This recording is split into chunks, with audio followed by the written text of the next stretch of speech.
गुरु प्यारी सात संगत जियो, आप जी सारी संगत को प्यार भरी राधास स्वामी जी। सात संगत जी, आज का ये सत्संग जो है ये दादा मंगाराम जी का सत्संग है और इसमें आप फरमा रहे हैं कि भाई बाहर मुखी पंक्तियों में क्यों उलझे हुए हो, अंतर में एक बार जाओ तो सही, फिर देखना नज़ारे। तो आज का ये सत्संग बड़ा ही खास होने वाला है दादा मंगाराम जी का। तो आओ इस सत्संग को बड़े ही प्रेम भाव से सुनते हैं और आप जी से बेनती की जाती है कि चैनल को सब्सक्राइब ज़रूर कर लीजिएगा और साथ में ऑल नोटिफिकेशन बेल दबा दीजिएगा। आओ सुनते हैं सत्संग।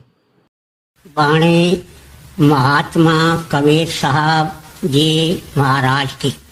तीन लोक नौ खंड में गुरु से बड़ा न कोई, करता करे न कर सके गुरु करे सो होए।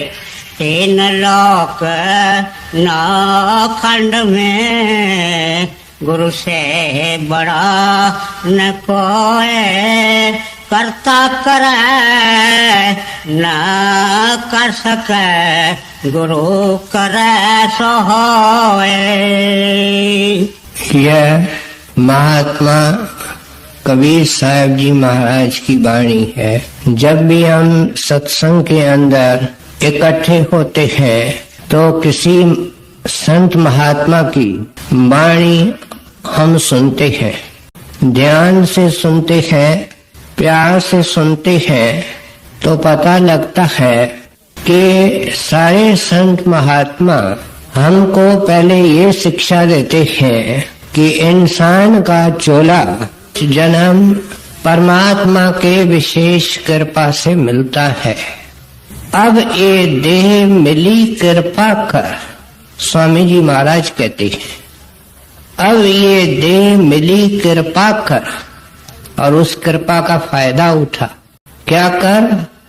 करो भक्ति जो करम दहा।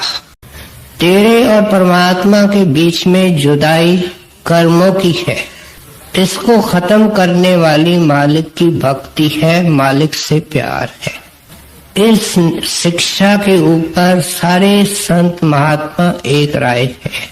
अब जिस भगवंत की भक्ति करनी है वह मालिक कहाँ है? संत महात्मा बहुत सीधे सादे तरीके से समझाते हैं कि जब हम उस परमात्मा को सर्वव्यापक मानते हैं तो हम सवाल साथ में पूछते हैं कि तेरे अंदर क्यों नहीं? वो ऐन तेरे अंदर बैठा है जब सबके अंदर है। इसलिए भगवान की भक्ति करनी है तो अंतर्मुख करनी है। छोटी सी शिक्षा है लेकिन जगहों से समझ में नहीं आई। उस परमात्मा की तलाश बाहर हो रही है और बाहर मुखी भक्ति हो रही है। न मिला न मिलेगा।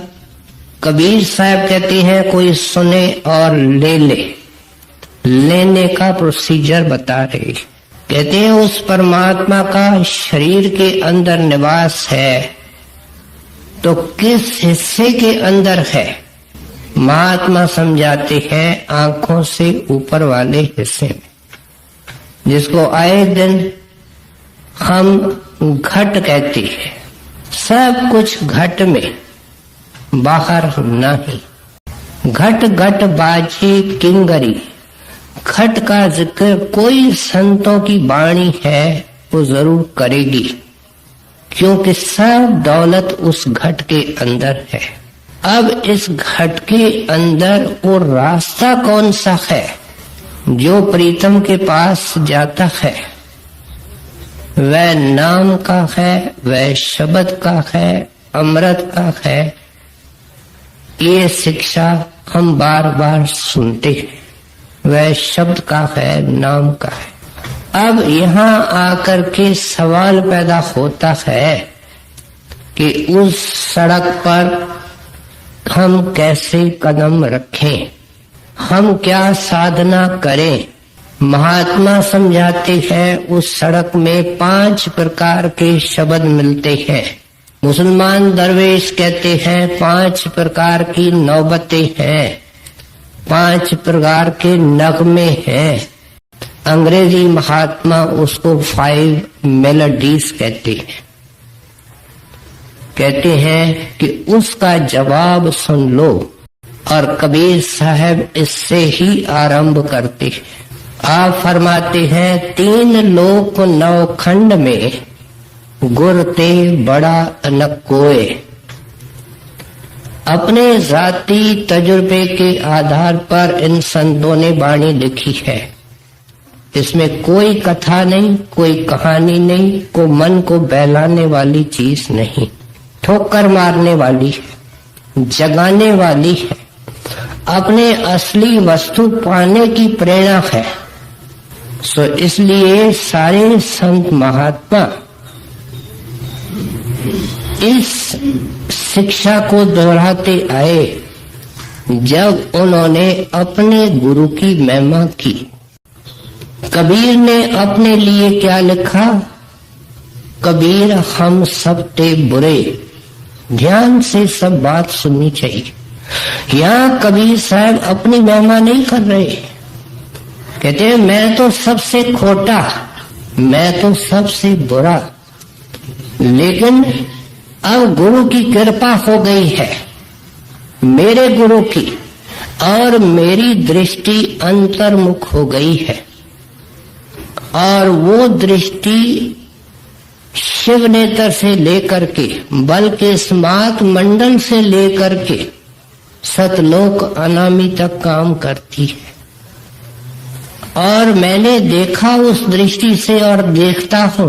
क्या देखता हूं? 3 लोक 9 खंड में सारी त्रिलोकी के चोटी तक 9 खंडों के अंदर कोई मेरे गुरु के समान शक्ति नहीं, मेरे गुरु के समान कोई हस्ती नहीं। ये मैं अपनी नजर से अंदर देख रहा हूं। इसको कुछ उदारता से सुने। महात्मा समझाते हैं कि त्रिलोकी तक कर्म का बंधन है। जहां कर्म करेगा वहां काया मिलेगी। अब जो कर्म और काया का कैदी है वो हमारी आत्मा की आजादी कैसे कर सकता है? तुलसी साहब ने अपने वाणी के अंदर लिखा 3 लोक कर्मन के बस में जो जो दे धरे, दे केवल ये स्थूल नहीं है, अंदर सूक्ष्म है, उसके ऊपर ब्रह्म में कारण है, देह भी है, मन भी है। कहते हैं जो तन मन के खोल से अलग हो चुका है, मैं उसको गुरु कहता हूँ, सतगुरु कहता हूँ। और ऐसे गुरु से आपका काम होगा, उससे नीचे नीचे वाले महात्मा से काम नहीं होगा। ये ऐसे भाव दुनिया के सभी जातियों धर्मों के महात्माओं ने प्रकट किए हैं। गुरु साहब वाणी के अंदर लिखते हैं बिन गुरु दाते। कौन सा गुरु? जो दोनों हाथों से देता है, जो दिन रात देता है, जिसका दरवाजा बंद ही नहीं होता है। अगर मालिक का दरवाजा बंद हो जावे सृष्टि कैसे चल सकती है? कहते हैं बिन गुरु दाते।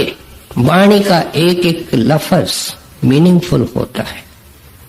कोई न पाए, न आज तक किसी को मिला, न मिल सकता है। इस तरीके से मुसलमान दरवेश कहता है, सूफी दरवेश भी इसी लहजे में कहते हैं बादशाहे आजम। अभी हमने सुना कि अंदर 5 देश हैं, 5 देशों में 5 शब्द हैं, उनके 5 धनी है, मालिक है। और मुसलमान दरवेश उनको हाकिम कहते हैं, शाह कहते हैं। लेकिन कहते हैं उन शाहों का शाह है, वो शहनशाह है, उसको यहाँ कहते हैं बादशाहे आजम।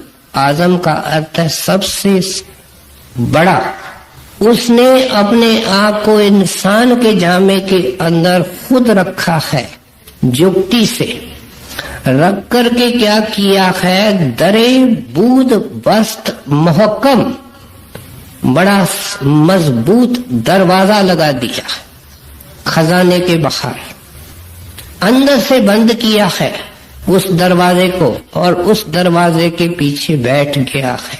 अब सवाल पैदा हुआ है कि वो दरवाजा कहाँ है, उस दरवाजे के पीछे क्या है, वो दरवाजा कैसे खुलेगा, इसका राज दुनिया में कौन बता सकता है, जिसने बंद किया है।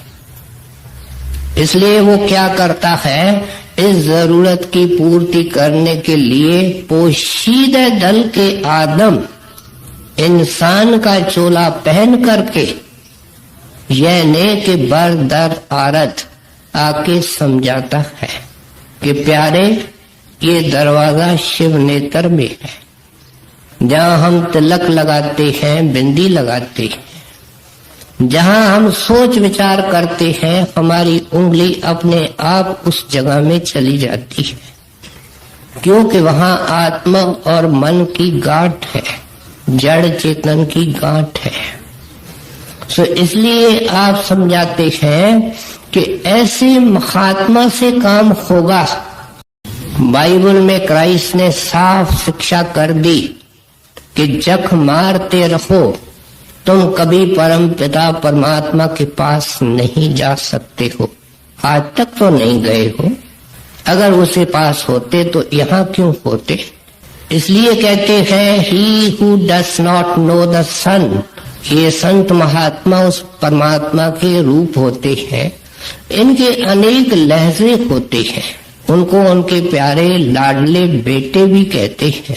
कहते हैं he who does not know the son, जो उस बेटे के पास नहीं जाता, उस लाडले बेटे संत सतगुरु के पास, does not know the father, उसको परमात्मा के दर्शन कभी नसीब नहीं होते हैं। ये है कबीर साहब की भावना, जिसकी ताईद के अंदर इन महात्माओं की वाणी के संदर्भ अभी दिए गए। लेकिन कबीर साहब इस दोहे के हिस्से के अंदर एक और शिक्षा दे रही, और वह है कर्ता करे सो ना करे, गुरु करे सो होए।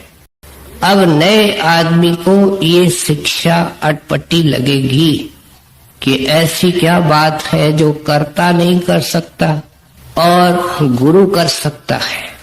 फर्क केवल ये है कि परमात्मा सबके अंदर है, जब से घर से निकले हैं हमारे अंदर रहा है, लेकिन उसने हमारी कभी मदद नहीं की। बड़े महाराजी से एक जिज्ञासु ने सवाल किया कि आप समझाते हैं कि परमात्मा दयालु है, सबके अंदर है, तो फिर जिस वक्त हम कोई गलत काम करते हैं तो हमको रोकता क्यों नहीं है?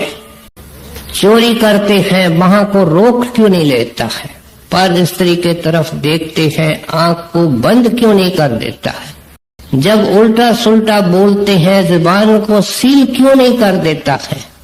तो महाराज जी ने तरीके से समझाया, वो वहां को रोकता भी है, जुबान को बंद भी करता है, आंख को बंद भी करता है, लेकिन शर्त है कि गुरु के पास जाओ और उसको प्रगट करो। जो पानी इस जमीन के नीचे है वो हमारे काम का नहीं, लेकिन जब मेहनत करके कुएं के रूप में उसको लाया गया, वो पानी हमारे काम का है।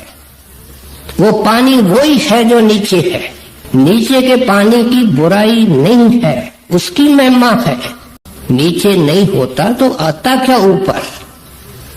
इसलिए इसका अर्थ कभी ये नहीं लगाना कि कोई संत करतार से बड़े होते हैं, लेकिन मतलब है कि परमात्मा जब किसी के ऊपर बंदे पर दया करता है और उसको मुक्ति का टीका लगाना चाहता है, तो उसका मिलाप उसके साथ करता है जो उसका स्वरूप है, देहधारी स्वरूप। इसलिए संत महात्मा समझाते हैं कि इसमें करतार को छोटा और संतों को बड़ा बताना नहीं है, ये केवल दोनों का रिलेटिव रोल क्या है, काम क्या है, उसको बताना है। अब ये कबीर साहब की वाणी की तायीद करने वाले सारे संत महात्मा हैं। पलटू साहब ने अपने कुंडली के अंदर लिखा, बड़ा होए ते पूजिए संतन कियो विचार। साधु और संत मिलकर के इकट्ठे हुए, उन्होंने विचार किया कि भाई उसकी पूजा करो, उसकी उपासना करो जो सबसे बड़ा है, कुदरती। आगे उस कुंडली के अंदर लिखते हैं कि जब अच्छी तरह विचार किया कि दुनिया के अंदर तो कोई ऐसा बंदा नहीं, फिर ऊपर जब गए तो देखा 33 करोड़ देवता है, त्रिलोकी तक अनेक शक्तियां आबाद हैं, सब बंधन के अंदर हैं। इसलिए आखिर में निर्णय देते हैं, पलटू प्रथमे है संत जन, दूजा है करतार। बड़ा हुए ते पूजिए संतन किया विचार। कहते हैं उस करतार को जब दया सताती है, हमारी दया, तब उस सुखदाई धाम को छोड़ता है, दुनिया के ताने मैंने सहन करता है, गर्मी सर्दी सहन करता है, ये पंचरंगी खाकी चोला पहनता है, अपने प्रकाश को छिपाने के लिए, हमको समझाने के लिए, हमारे लेवल तक आकर के हमारे को उठाने के लिए। इसलिए कहते हैं प्रथमे है संत जन, पहले वो आते हैं। स्कूल और कॉलेज के लड़कों ने भी ये दोहा कबीर साहब का सुना है, लेकिन उसका अर्थ नहीं समझा। और दोहा ये है, गुर गोविंद दोनों खड़े, किसके लागू पाए, बलहारी गुर आपने, जिन गोविंद दियो दिखाए। कबीर साहब कहते हैं मैं सतलोक गया और वहां देखा कि गुरु भी खड़ा है, गोविंद भी खड़ा है। ये नहीं होता है, क्योंकि दोनों एक हैं। लेकिन हम मूर्ख लोगों को समझाने के लिए मिसाल देते हैं कि दोनों मिले। अब दोनों इस सेंस में मिले जैसे एक सिक्का होता है। अब सिक्के के एक साइड देखो तो कुछ और नजर आता है, दूसरे तरफ देखो तो कुछ और नजर आता है। लेकिन क्या सिक्के भी दो होते हैं? सिक्का तो एक होता है। इस सेंस के अंदर कबीर साहब समझाने की कोशिश करते हैं कि हमने गुरु को भी देखा और उस कुल मालिक को भी देखा। बालक कहते हैं अब मन में ख्याल आया कि प्रणाम पहले किसको करे। बलखारी गुर आपने, जिन गोविंद दियो लखाए। कहते हैं हर इंसान के चोले के अंदर में आया, ये मालिक मेरे अंदर था, लेकिन मेरे को नजर नहीं आया। मैं अंधेरे में रखा और जब गुरु मिला, गोविंद दियो दिखाए, उसके कृपा से मैंने देखा है। इसलिए मेरा पहला प्रणाम गुरु को है और दूसरा गोविंद को है। ये गोविंद को छोटा और गुरु को बड़ा बताना नहीं। उन दोनों की समानता है, एकता है। कोई शब्द रूप है, मालिक रूप है, उनके अंदर कोई फर्क नहीं है। फर्क हमारे नजर में है।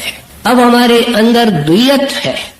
हमारे अंदर जब नाम की कमाई करके एकता आएगी तो हमको एक ही नजर आएंगे। हमको दो इसलिए नजर आते हैं। इसलिए पलटू साहब को गलत न समझे। ये ऐसी शिक्षा सारे महात्मा देते आए हैं, तो कबीर साहब को गलत न समझे।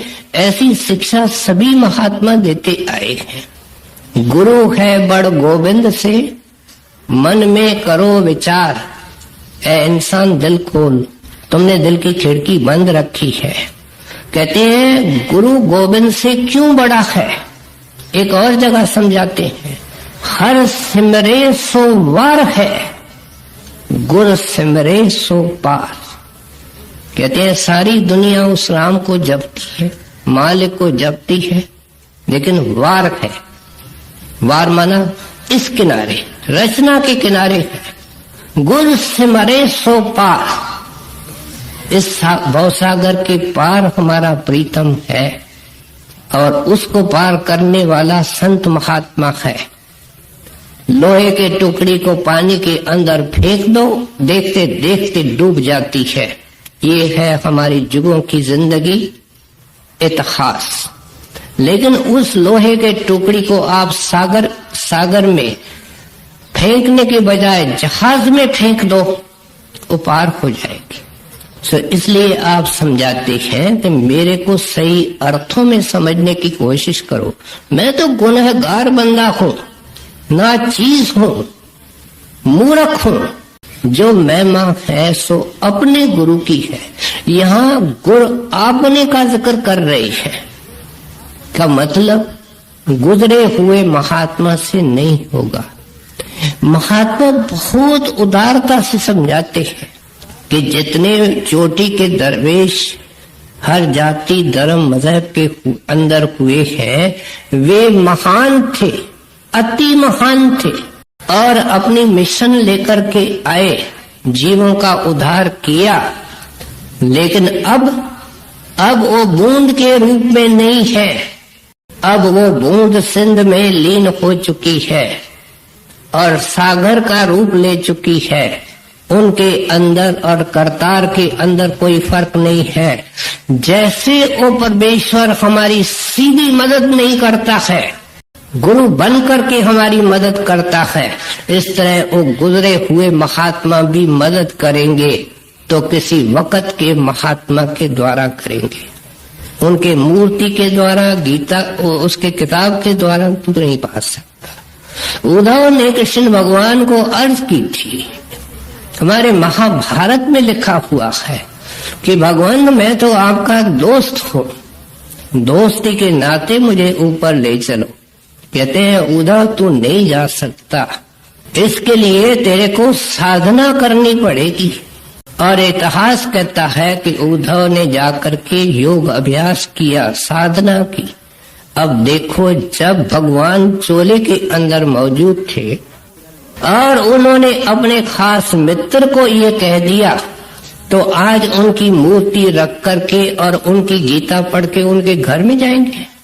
कितना अपने आप से ठगी कर रहे, धोखा कर रहे। इसलिए कहते हैं बलखारी गुर आपने, तलाश करो उस महात्मा की जो इस वक्त जीवों का उद्धार कर रहा है, जो शब्द स्वरूपी है, जो दाता है, जो दिन रात नाम की बख्शिश करता है। इसलिए आप समझाते हैं कि ऐसा गुरु बड़े भागों से मिलता है।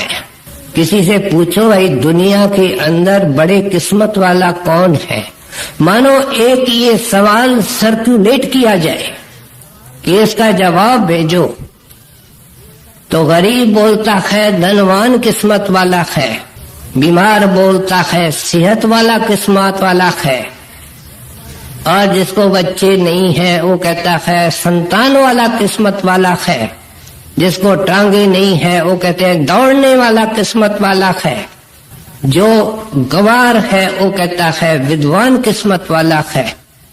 लेकिन किस्मत वाला कौन है, इसके लिए संतों की वाणी पढ़ो। सदगुर सेवन से बड़ भागी, कहते हैं बड़े भाग वाले वो होते हैं जो संतों के चरणों में जाते हैं।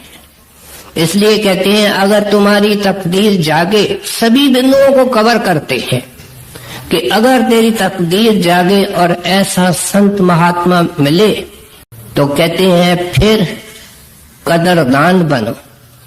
सत्संगी जो प्रकाश और दया के अंदर आ चुका है उससे पूछो ए बहन भाई तेरे पास क्या है, कहते हैं मालिक की दया है, एक अच्छी फ्लैट है, बंगला है, कार है, नौकर है, चाकर है और बैंक में काफी पैसा है, पहाड़ों पे एक मकान बना दिया है।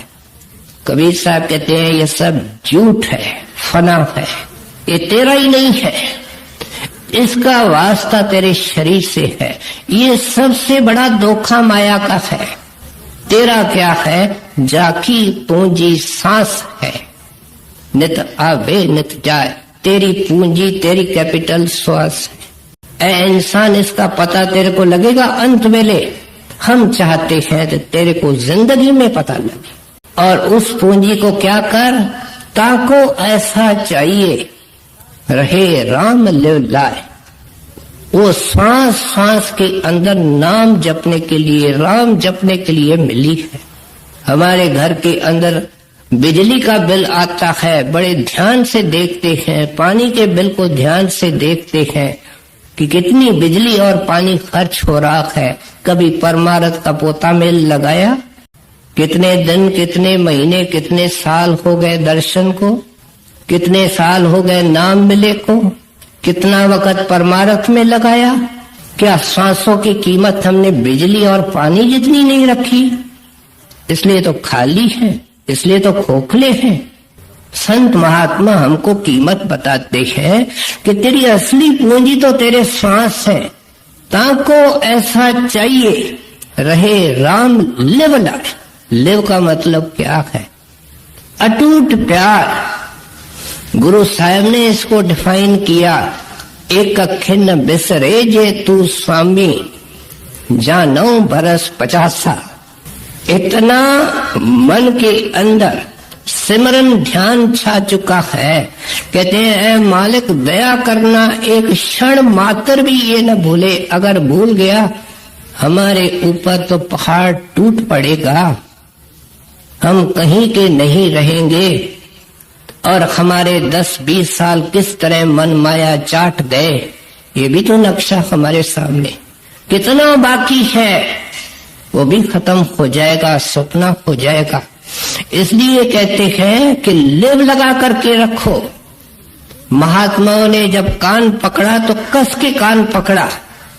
एक दरवेश लिखता है कि अगर कोई मेरे हाथों को काट देगा तो मैं जी सकता हूँ, मेरे आंखों को निकाल देगा तो जी सकता हूँ, मेरे जुबान को काट देगा तो जी सकता हूँ, लेकिन अगर मुझे कहे कि मालिक को भूल जा, नाम को भूल जा, मैं उस वक्त फड़क के मर जाऊंगा।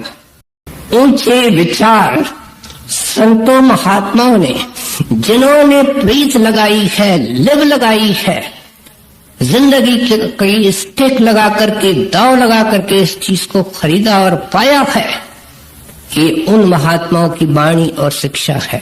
कहते हैं अगर जिंदगी में मिल जाए तो फिर क्या कुछ करना है, इसको आगे खोल करके समझाते हैं। तीन लोक नौ खंड में गुरु से बड़ा न कोई, करता करे न कर सके, गुरु करे सो होए। यह तन विख की बेलरी, गुरु अमृत की खान, शीश दिए जो गुरु मिले तो भी सस्ता जान। अब कहते हैं कि तेरा सबसे ज्यादा मोह तेरे शरीर से है, और ये हकीकत है। जब शरीर को कोई रोग लग जाता है, दुनिया में अंधकार छा जाता है।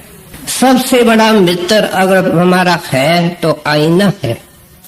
मालिक ने दया करके खूबसूरत शक्ल दी, बाकी आंखें दी, लाल गाल दिए, उसको अच्छी तरह वस्त्रों से सजा करके आईने में देख दे करके हर्षित होता है।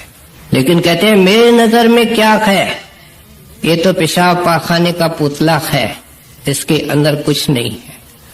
ये हकीकत है। शम तबरेज जैसे साधु महात्मा की चमड़ी के उतारने का हुक्म हुआ, लेकिन उसने सिखाने के लिए अपने इच्छा से उतार दी। लेकिन इतने बड़े महात्मा के नजदीक कोई नहीं जाता था, सब उनसे घबराते थे, दूर रहने की कोशिश करते थे। आज चमड़ी के अंदर दाग हो जाते हैं, जिसको लेको डरमा कहते हैं, कोई देखना पसंद नहीं करता है, खुद आईने के पास जाने से शर्माता है। कहते हैं तेरे शरीर की असलियत क्या है, जिस पुतले को सजाने के अंदर दिन रात तुम लगे हो। ये बेटे बेटियां आई कहां से, ये धन जायदाद किस वास्ते? इसका संबंध इनडायरेक्टली शरीर से है। सारे मोह बंधन आए दिन समझाए जाते हैं कि शरीर से उत्पन्न होते हैं। सो कहते हैं ये तन विष की बेलड़ी, गुर अमृत की खान, अंधेरे से निकाल करके प्रकाश में लाना चाहते हैं। कहते हैं इस तन जिसको तुम पॉलिश कर रहा है, सजा रहा है, इसके लिए सुख के लिए साधन जुटा रहा है, ये तो जहर का थैला है। क्या समझाना चाहते हैं कि मन बेईमान हमारे अंदर हमारा ऐन पक्का शत्रु बैठा है और उसने अटकल से दुकान बाहर लगाई है। आंखों पर, कानों पर, जुबान पर, अन्य इंद्रियों पर, हर जगह उसकी दुकान है। और उसके दुकान में मैं बता देता हूँ, कबीर साहब कहते हैं वो है ही ऐसा, काल का एजेंट है, वो जहर बेचता है। लेकिन ऐसी अटकल से जहर बेचता है जो मीठा जहर है। एक गोली जो हम खाते हैं, प्रैक्टिकली सारे कैप्सूल जो हम खाते हैं, हम असली दवा खाने को जुबान को नहीं लगती है। वो ऊपर जो चीनी लगी होती है वो जुबान को लगती है। दवा का असर तो पेट पे महसूस होता है, उसका क्या स्वाद है। कैप्सूल ऊपर उस कड़वी चीज को छिपाने के लिए होता है। सो इसलिए कहते हैं जितने भी तू भोग रहा है, आंखों को सुंदर गोरी गोरी शक्लें, सुंदर नजारे, सुंदर सपने, उनके ऊपर भी विचार करें कि ये सारे शुगर कोटेड पॉइजन है, इनके भीतर जहर है और कुछ नहीं है। सो इसलिए आप समझाते हैं कि एक पॉइजन होता है जो स्पेशली कहा जाता है, धीरे धीरे हमारे सारे सांसों को दीमक लगा करके अंत वेले हमको खोखला कर देता है, खाली कर देता है। मुट्ठी को बांध करके ये जन्म लेता है, हाथ को पसार करके चला जाता है। क्या बताता है कि जिंदगी में तो पकड़ने की कोशिश करी लेकिन पकड़ नहीं सका, हाथ खाली गए, कुछ भी इसके साथ नहीं किया। जो हाथ में अंगूठी पड़ी है वो भी घर वाले उतार देते हैं। ये मूर्ख अभी तक सबक नहीं सीखा कि आखिर इस काया के पीछे पड़ा हूं, इस काया में क्या है। भोग संसार कोई दिन के सहज में त्यागते चलना। कहते मेरी शिक्षा सुनो, अंत वेले ये एक भोग तेरा नहीं रहेगा, ये रोगों में तब्दील हो जाएंगे, कर्मों में तब्दील हो जाएंगे, बंधन बन जाएंगे। प्यारे नाम में आए हो, संतों के शरण में आए हो, इसलिए इनको धीरे धीरे छोड़ने की कोशिश करो। इसलिए कहते हैं कि तेरे पास इंसान है क्या, और जिनके पास तू जाता रहता है, मिलता रहता है दिन भर, उनके पास क्या है। कहते हैं सबके पास विष है, सबके पास जहर है। जब इंसान को क्रोध आता है उसकी शक्ल देखो, कैसा वो चंडाल लगता है। जब उसको लोभ आता है उसका कोई असूल ही नहीं रहता है। जब उसको काम सताता है तो उसकी शक्ल देखो, तो ऐन शैतान का रूप हो जाता है। और अगर ये एक्टिव फॉर्म में नहीं होते हैं तो उनका इमेज इसके आंखों में होता है। हर एक के इंसान के आंखों से वो काम, क्रोध, लोभ, मोह टपक रहे हैं। कि इसलिए तो अंग्रेजी महात्मा ने लिखा, face is an index to mind.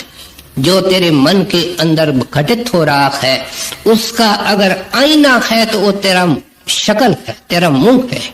कहते हैं सबके चेहरे पर डर है, चिंताएं हैं, फिक्र है, लोभ है, लालच है। इस मन की फौज, दुनिया के फौज की तो गिनती हो सकती है लेकिन मन की फौज की कोई गिनती नहीं। ये केवल काम, क्रोध, लोभ, अहंकार नहीं है, द्वेष है, ईर्ष्या है, जलन है, पता नहीं कितने इसके बैरी है। एक निबल इंसान इतने बैरियों के बीच में घिरा हुआ है। संत पुकार पुकार करके, हिला मार करके जगा रहे हैं। ये बहरा जन्म जन्म का अंधा जागने की कोशिश नहीं करता है, देखने की कोशिश नहीं करता है। कहते हैं गुर अमृतिकी की खान। एक तरफ जहर का जिक्र करते हैं, दूसरी तरफ अमृत का जिक्र करते हैं। हजूर महाराज फरमाया करते थे कि इस शरीर के अंदर ही अमृत है और इस शरीर के अंदर ही जहर के भंडार है। यहाँ तक फरमाया करते थे कि आंखों तक जो हम देखते हैं, खाते हैं, सुनते हैं और महसूस करते हैं, ये सब मैल है, ये सब कर्म है। चरणदास महाराज ने गलत नहीं कहा था जब कहा 10 दिशा में मैल है, सब गंदम गंदा, गंदों की ढेरी है। और कहाँ है? 10 दिशाओं में। 4 तो दुनिया के डायरेक्शंस माने जाते हैं, और एक जमीन है, एक आसमान है, और 4 इन दिशाओं के कोने माने जाते हैं। कहते हैं जिस तरफ भी निगाह फेरो सब गंदम गंदा है। साफ करने वाली चीज कौन सी है? निर्मल तेरो नाम है।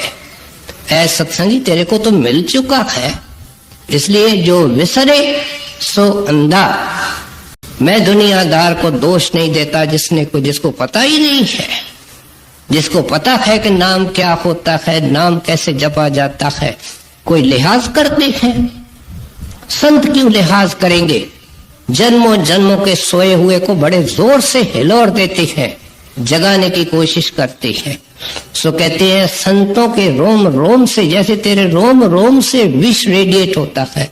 हम जिसके पास जाते हैं उसके पास कीचड़ है, हम कीचड़ लेकर के जाते हैं। हमारे अंदर काम क्रोध है, उसके पास ईर्ष्या जलन है। यही तो एक्सचेंज होता है, यही तो लेन देन है। कहते हैं संतों के दुकान में जाओ, संतों के सत्संग में जाओ, वहां चलेगा भक्ति का पता, मालिक के प्यार का पता। वो बताएंगे दुनिया को सपना, वो बताएंगे दुनिया को झूठा, और उसके मुकाबले में ऊपर के महलों का जिक्र करेंगे कि झोंपड़ी के अंदर रहने वाले, तुम झोंके खाने वाले क्यों नहीं अपने घर चलते हो? हम मदद करने को तैयार हैं। स्वामी जी महाराज ने कहा तुमने सुना कहाँ? कोई सुनो हमारी बात, कोई चलो हमारे साथ। इससे ज्यादा क्या दावा से संत कहे कि आपने अभी तक तो नहीं सुना है।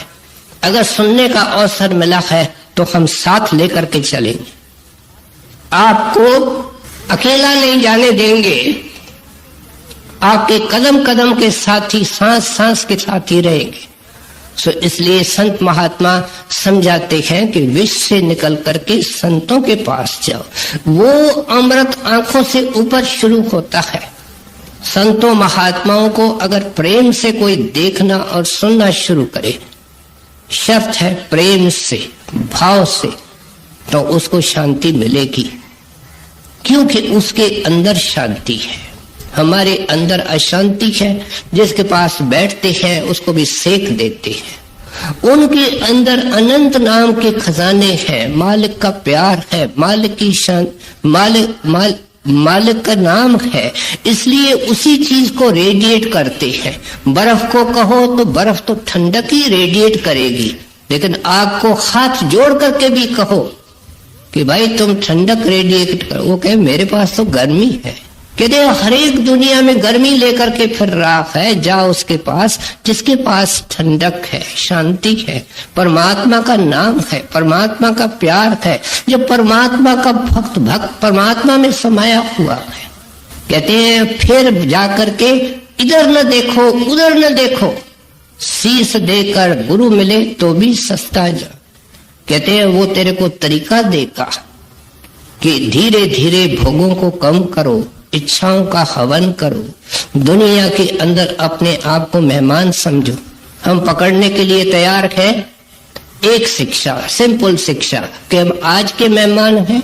हम तो सुनने का विषय बना करके बैठे हैं। जो इस नतीजे पर पहुंचता है कि मैं आज का मेहमान हूं, वो कबीर साहब का पूरा सेवक बनेगा और वक्त के संत महात्मा का पूरा सेवक बनेगा। उनके शिक्षा पर जो चलता है वो सेवक है, कोई उनका नाम लेने से सेवक नहीं बनता है। सो इसलिए कहते हैं हर प्रकार की कुर्बानी देनी है। क्यों? Here little and here after bliss. यहाँ छोटा मोटा गुजारा कर लो, लेकिन आखिरत का तोशा कर लो। रात दिन सरगर्दान है और अंत वेले हाथ खाली है। जिनके लिए किया वो सब यहाँ छोड़ के गया। कहते हैं वो नहीं किया जो इसके साथ जा सकता है। कबीर साहब बार बार कहते हैं कि वो भक्ति, वो प्रेम, वो अमृत, वो तेरे साथ जाएगा, वो तेरा संगी है, वो तेरे प्राणों का आधार है। जिंदगी में अपना नाता, अपना प्रेम उनसे जोड़ और इसके लिए हर प्रकार की कुर्बानी देनी पड़ती है। शीश देने का मतलब सारे इच्छाओं का परित्यागन है, सारी तमन्नाओं का भाड़े के अंदर रह करके मालिक की भक्ति करनी है। कैसे करनी है आगे समझाते। यह तन विख के बैल रे गुरु अमृत की खान, शीश दिए जो गुरु मिले तो भी सस्ता जान, टोटे में भक्ति करे ताका नाम सपूत, माया तारी मस्करे कहते ही गए ऊत। अब कहते हैं साथ संगत के अंदर कई प्रकार के लोग होते हैं। कोई कहेगा क्यों, नाम तो सिर्फ उनको मिलना चाहिए कि जो नेक आदमी होते हैं। महात्मा उसका जवाब बहुत रैशनली देते हैं। कहते हैं देखो वर्षा ऊपर से उतरती है, वो प्रभु भेजता है, किसी इंसान और बंदे की ताकत में नहीं कि उस वर्षा को लाए, वो परमात्मा भेजता है। और जब वर्षा पड़ती है उसके तरफ से तो सभी प्रकार के खेतों में वो पानी गिरता है। वो वर्षा ये नहीं देखती है कि ये हिंदू का खेत है कि मुसलमान का खेत है, ये बुरे आदमी का है कि भले का है, ये अमीर का है कि गरीब का है, कुछ नहीं देखती है। इसलिए जो निम्रता सहित संतों के चरणों में जाते हैं, संत हमारे गुनाहों को नहीं देखते। कौन दावा से कह सकता है कि मैं खड़ा हूं? हम सब खोटे हैं, कोई कम खोटा है, कोई ज्यादा खोटा है अपने संस्कारों के सिवाय, लेकिन खड़ा एक गुरु है, खड़ा एक नाम है। इसलिए गुरु साहब ने जब कहा जो जो दिसे सो सो रोगी, रोग रहित मेरा सतगुरु जोगी। कहते हैं कि निर्मल तेरो नाम है। सभी महात्मा एक बिंदु पर लाते हैं कि सबको होमे का रोग लगा हुआ है और बाकी इससे अगर कोई रहत है तो वो मालिक है और सतगुरु है जो दुनिया में उसका मसीहा बन करके आता है।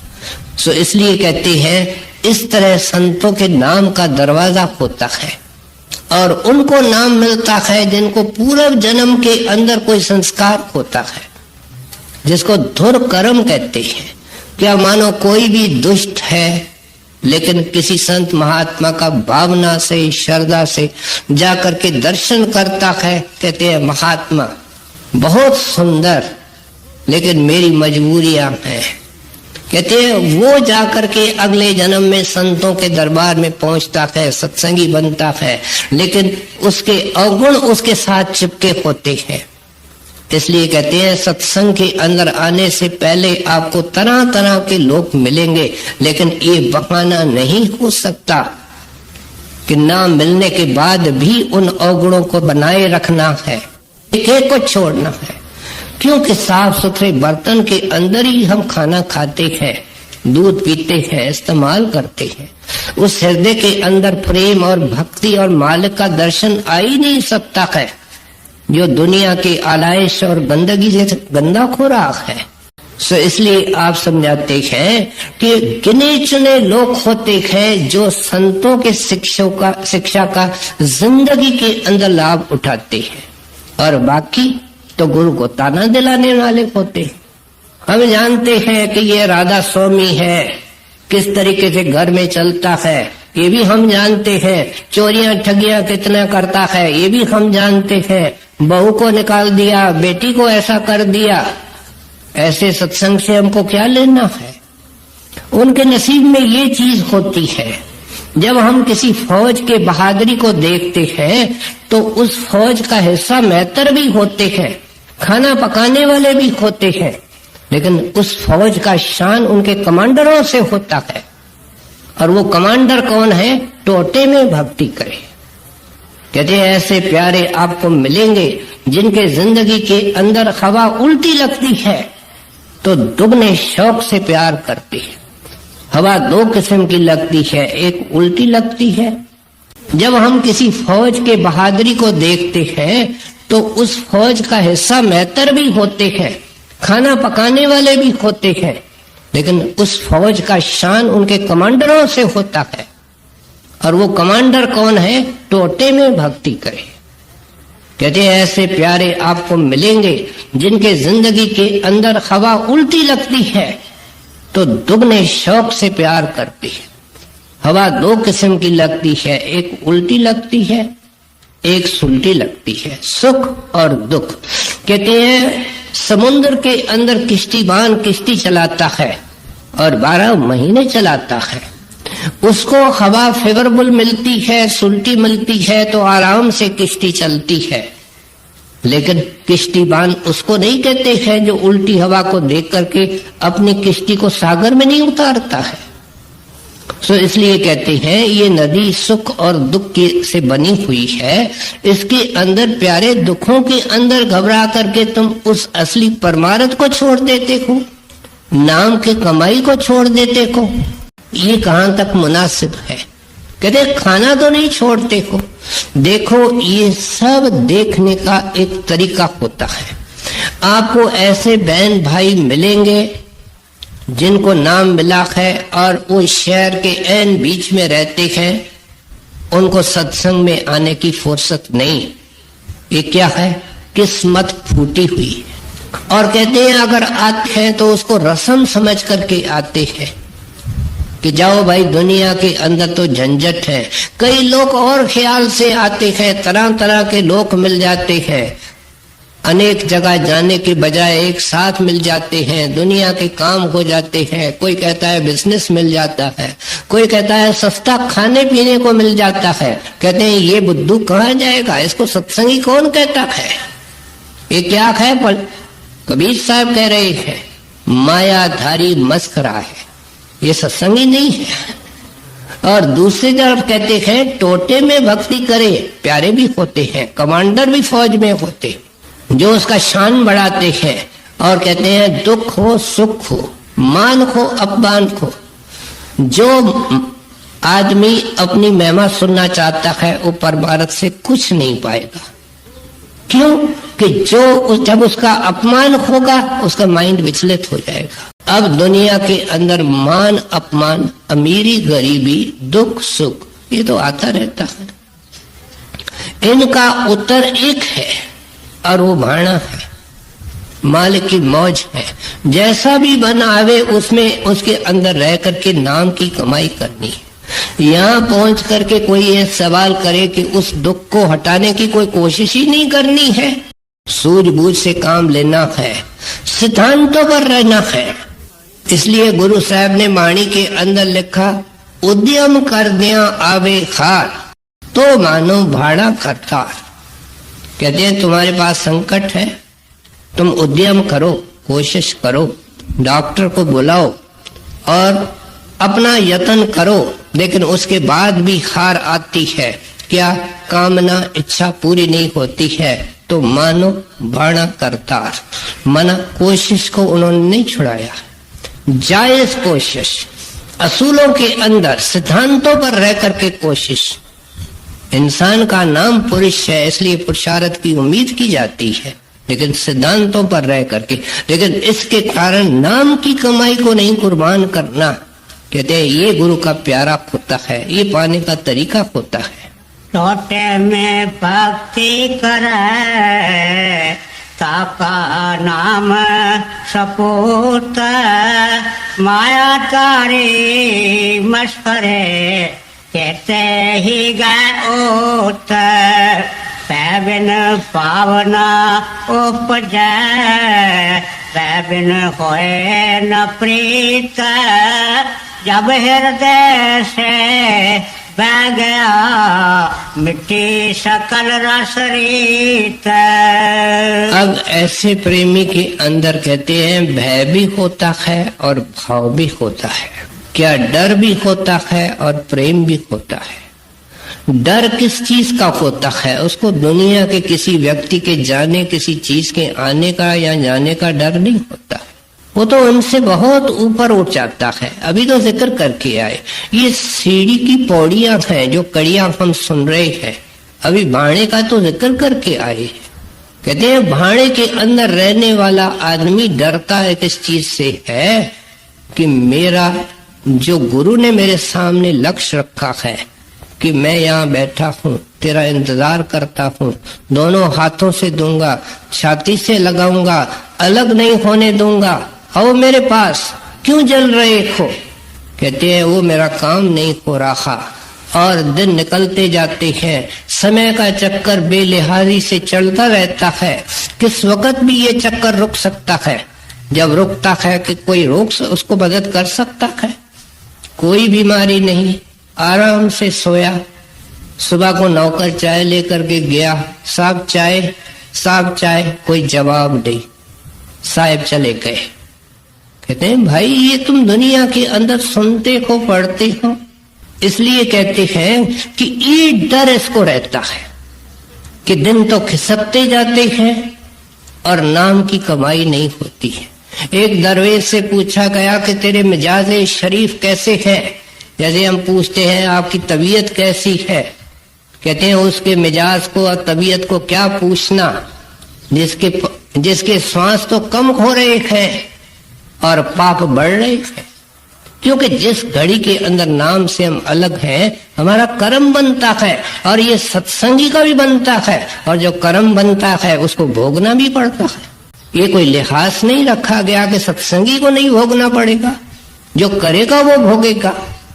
सो इसलिए कहते हैं, शुरू में समझा करके आए कि भक्ति की रीत ये है, भक्ति का तरीका ये है कि लिव लगा करके उस मालिक से रखनी है। यहाँ भय का जिक्र करते हैं कि भाई मेरी जिंदगी निकलती जाती है, मंजिल बहुत दूर है, पता नहीं वो किस वक्त आएगा। ये चमड़े का एक थैला है, हवा निकल जाएगी, उस वक्त सब मिल करके क्या कहते हैं, ले चल होशी। कोई रखने को तैयार नहीं होता। ये ऐसे हम महाबुद्धू हैं कि सबक सीखने को इनकार करते। कहते तेरा तो कुछ भी नहीं है, तू एक बड़े सूक्ष्म धोखे के अंदर पड़ा हुआ है। जितना जल्दी निकलेगा उतने इन संतों की वाणी तेरे को समझ में आएगी। सो इसलिए कहते हैं मन के अंदर गुरु की हाजिरी समझो। आए दिन मैं बड़े महाराज जी के वचन दोहराता हूँ कि सबसे बड़ी इबादत है गुरु को हाजिर नाजिर जानना। एक मुसलमान दरवेश के पास दो आदमी गए कि हमको नाम दान बख्शो। कहता है पहले मेरा काम करो। उनको दो पंछी दे दिए, इनको जाकर के ऐसे सुनसान जगह के अंदर पहुंचाओ और मैं छुरी देता हूँ, उनका गला काट के आओ, फिर नाम दो। एक आदमी गया कि जंगल में सुनसान में देखा कोई नहीं है, उस पंछी की सर काट दिया और आया तो दरवेश ने कहा जा मुल्ला के पास, मेरे सामने तू खड़े होने के लायक नहीं। दूसरा शाम को लौटा, देश से लौटा, पंछी साबित लेके आया। दरवेश पूछता है कोई जगह नहीं मिली जहाँ खुदा नहीं देखता? कहते हैं हजरत माफ करना, मैं बहुत बारीकी से इस चीज को देखा, लेकिन जब मैं ऐसे स्थान पर भी पहुंचा जहां कोई बनी बशर बंदा नहीं था, तो मेरे मन में ख्याल था कि एक तो पंछी देख रहा है, दूसरा मैं देख रहा हूं, तीसरा वो सर्वव्यापी परमात्मा देख रहा है। जब तीन देखने वाले हैं, हुक्म मिला है जहां कोई नहीं देखे, तो मैं कैसे काट सकता था? अब वो तो जिज्ञासु था, अभी तो उसको अंदर का भेद नहीं मिला था, नाम नहीं मिला था। कहते हैं कितने लज्जा की बात है सत्संगी, तुमने अब ऐसा दृष्टिकोण बनाया। परमात्मा का डर है, गुरु का डर है, सत्संग के सिद्धांतों का डर है कि मैं गलत काम करूंगा सत्संग पर आंच आएगी।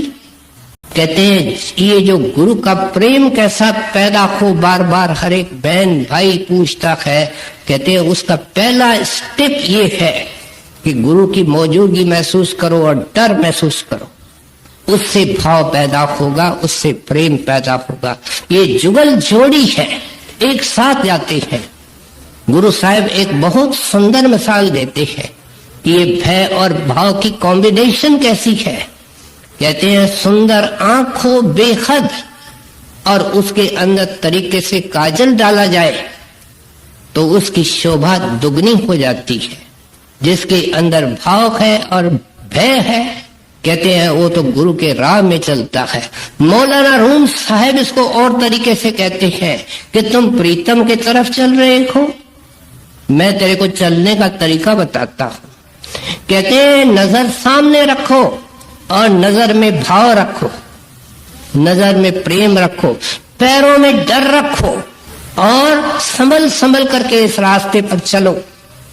भय के पांव से चलो, भाव के आंखों से देखो, नजर प्रीतम में रखो, प्रीतम तेरे को गले लगाएगा।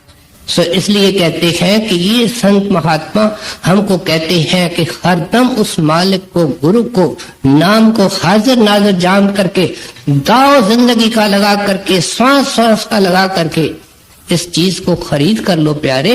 ये फिर जाकर के पता लगेगा कि हमने सस्ता सौदा किया।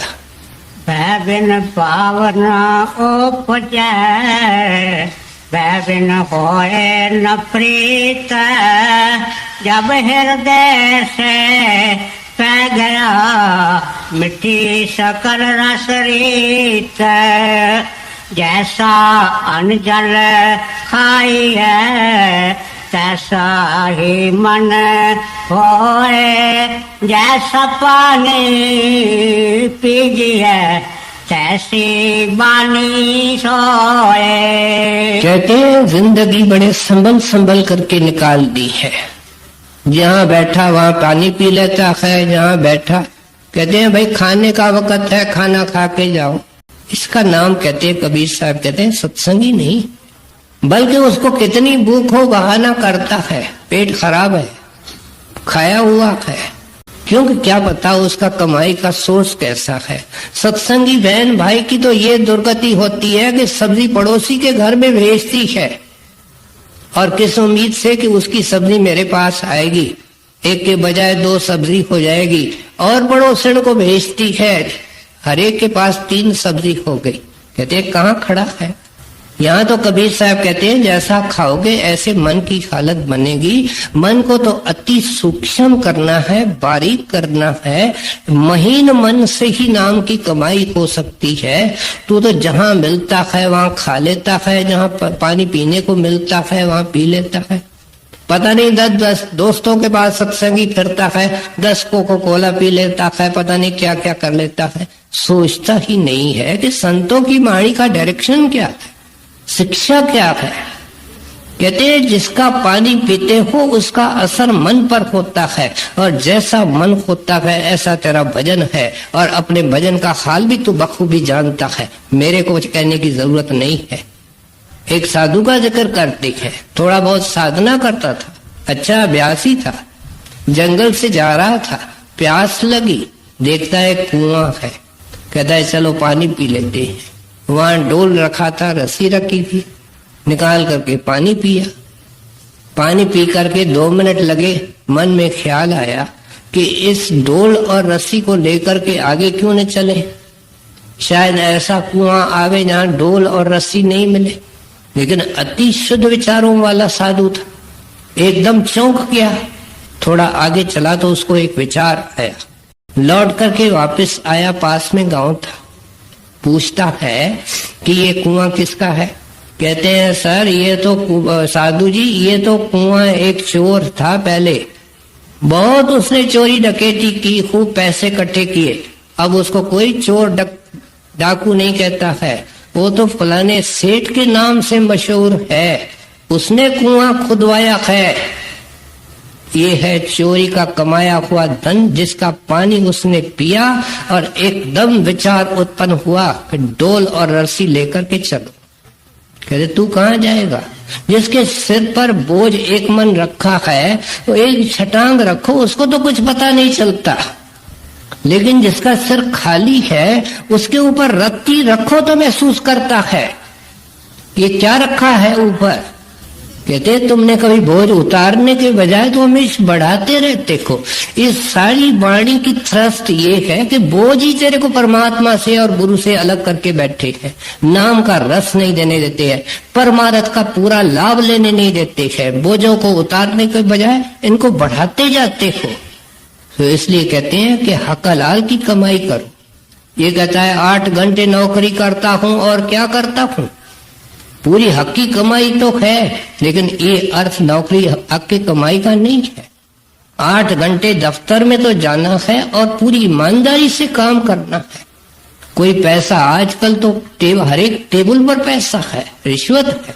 और प्रेमी कहता है भाई मैं जब बगैर लेने के तेरा काम करता हूं तो मुझे क्या जरूरत है इसकी। वो पूरे 8 घंटे ईमानदारी से काम करता है। साहब दफ्तर में आता है, नहीं आता है। नौकर दुकान, सेठ दुकान में आता है, नहीं आता है। वो पूरी ईमानदारी से नौकरी करता है। कहते हैं वो चीज जो तू कमा करके आएगा वो हक की कमाई है, उसमें बरकत है। दुकान में कहता है मैं 8 घंटे जाता हूँ, पसीना बहाता हूँ, तब तो बाल बच्चों की रोटी करता हूँ। लेकिन संत एक शर्त जोड़ते हैं कि जो कमाओ वो ईमानदारी से कमाओ, असूलों पर रह करके कमाओ। इसी असूल को कबीर साहब समझा रहे। जैसा अन्न जल खाइए तैसा ही मन होए, जैसा पानी पीजिए तैसी बानी सोए। अत का भला न बोलना, अत के भले न चोप। अत का भला न बरसना, अत के भले न तोप। आखिर में कहते हैं कि देखो हर एक सत्संगी बहन भाई की ये शिकायत है कि मेरा भजन सिमरन नहीं होता है। जवाब क्या है कि वो भजन सिमरन करना चाहता ही नहीं। कबीर साहब कहते हैं ये जवाब, जहां चाह है वहां राख है। ये किताबों के अंदर एक एक बच्चा कहावत जानता है, और जिसने बनाया है वो सियाना है कि इसके अंदर अगर लगन होगी। हमने लगन के ऊपर पूरा सत्संग सुना था कि लगन क्या कर देती है। सो इसलिए कहते हैं अंदर में लगन नहीं है, बहानेबाजी है। इसलिए आप समझाते हैं कि तुम्हारा भजन इसलिए नहीं रहता है कि पहले मेरे सवाल का जवाब दे कि तुम खामोश रहना सीखे को। हर एक बहन भाई, 2 बहन भाई मिलते हैं, कहते हैं भाई देखो क्या महंगाई हो रही है, हर चीज महंगी हो रही है। मैं कहता हूँ सत्संगी जितने जिनको समझाया जाता है, जिनको प्रकाश की राह बताई जाती है, उनके लिए सस्ते में सस्ती चीज बोलना है। 2-2 घंटे इधर उधर की बातें करते हैं और उनको कोई फिक्र तक नहीं है कि इसमें क्या कुछ कीमती चीज कमाई जा सकती। सो इसलिए कहते हैं कि ये भी नहीं मैं कहता कि बिल्कुल खामोश होकर के, मौनी होकर के बैठो। और इसलिए नेचर से मिसाल देते हैं, कहते हैं अगर पानी बिल्कुल नहीं पड़ता है तो सूखा पड़ जाता है, अकाल पड़ जाता है, सब चेहरे मुरझाए जाते हैं और कीमतें बढ़ जाती हैं। पीने का पानी नहीं मिलता है, सब परेशान होते हैं। ये भी तो ठीक नहीं है। लेकिन अगर जोर से पड़े, अति की पड़े, बाढ़ आती है, गांव डूब जाते हैं, लोग पानी के अंदर गिर जाते हैं, मर जाते हैं, हेलीकॉप्टरों से खाना फेंका जाता है, सारी जिंदगी अस्त व्यस्त हो जाती है। सो इसलिए कहते हैं जुबान संतों ने काम में ली है, कबीर काम में ले रहे हैं, लेकिन उसी जुबान से क्या समझा रहे हैं। कहते हैं क्या तुम इतना सत्संग सुनो, तुमको कोई आदमी मिले, उनको अगर बोलना भी है कोई नेक बात समझा नहीं सकते हो। जब तुम खुद नहीं समझते हो तो क्या समझाओगे। जब तुम खुद करते नहीं हो तो तुम समझा ही नहीं सकोगे, क्योंकि तुम्हारे अंदर प्रेम नहीं है, भाव नहीं है। जो सत्संग करता है कहता है जाओ दर्शन को, सेवा करो, ये करो, उसके कहने से क्या होगा जब वो खुद नहीं करता है। घर का बड़ा तो सिगरेट पीता है और बड़ों बच्चों को बोलता है सिगरेट पीना ठीक नहीं है, अखबार पढ़ के देखो क्या लिखा हुआ है, कौन उसकी मानेगा। सो इसलिए कहते हैं पहले खामोश रहना सीखो। जो खामोश रहता है वही तो सिमरन कर सकेगा, वही तो नाम की कमाई कर सकेगा। कोई बोलना और सिमरन करना एक साथ जा सकते हैं। कहते हैं आज से खामोश रहना तो सीखो। महाराज जी सत्संगी की जिंदगी 3 शब्दों में बताया करते थे। कम खाना, कम सोना, कम बोलना। साथ में कहते थे रात को जागना जिससे काम बनेगा। ये तीनों इसलिए है। सो इसलिए कहते हैं कि थोड़ा खामोश रहने की कोशिश करो। फुर्सत के घड़ियां आपको मिलती हैं, उधर उधर बर्बाद करने के बजाय किसी आराम कुर्सी में बैठ जाओ, पलंग पर लेट जाओ, मालिक का ध्यान करो, मालिक का सिमरन करो, कमाने की कोशिश करो। तेरे को होड़ लगी हुई है, ये कमाऊं वो कमाऊं, नाम क्यों नहीं कमाता है? वो सच्चा आत्म धन क्यों नहीं कमाता है? इसकी होड़ क्यों नहीं रखता है? जब इसकी होड़ रखेगा तो संसार की होड़ खत्म हो जाएगी। बड़े तरीके से कबीर साहब ने सब चीजों को समझा दिया कि जिंदगी का मकसद क्या है, परमात्मा की भक्ति। और इसके लिए भगवंत के भक्त के पास जाना पड़ेगा, गुरु के पास, महात्मा के पास। वो वक़्त का होना चाहिए, पूर्ण होना चाहिए, मालिक का रूप होना चाहिए, दाता होना चाहिए। माथा भी टिकवाना नहीं चाहता है, लेना तो क्या, देना ही देना जानता है। कहते हैं फिर तेरा भी कोई फर्ज है, और हमारे फर्ज को अच्छी तरह खोल करके समझा दिया।